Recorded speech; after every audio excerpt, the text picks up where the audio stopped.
Rusinuba SS150 air filter. Ito na po ang ating i-review ngayon mga kapobs, kung paano magpalit ng ating air filter ng ating Nova na 150.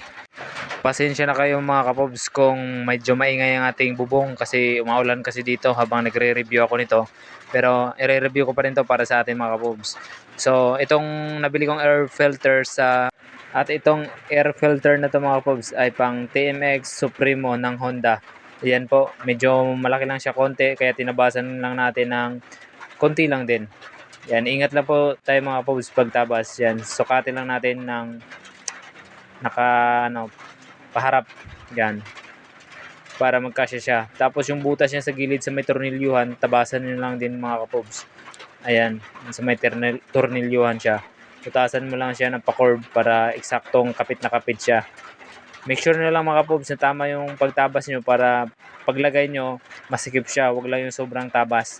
Okay naman, swak na swak mga kapobs. O yan, kunti lang yung diferensya nila. Pwede rin kayong umorder sa kasa mga kapobs. Depende na sa inyo kung saan kayo gusto or komportable yung mag-order.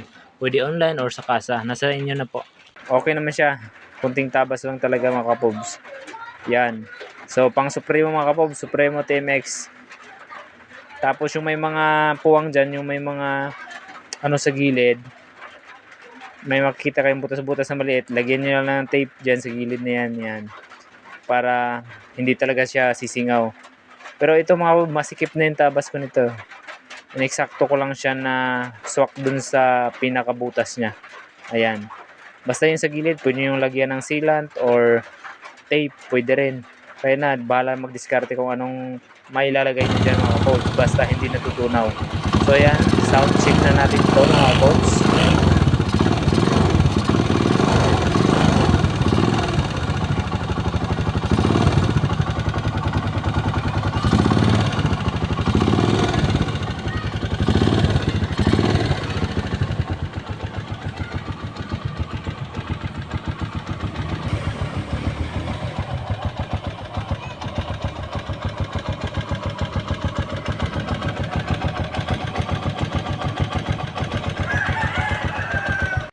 At yun lang po ang aking may share sa inyo mga kapobs na konting tips at idea na DIY pero quality.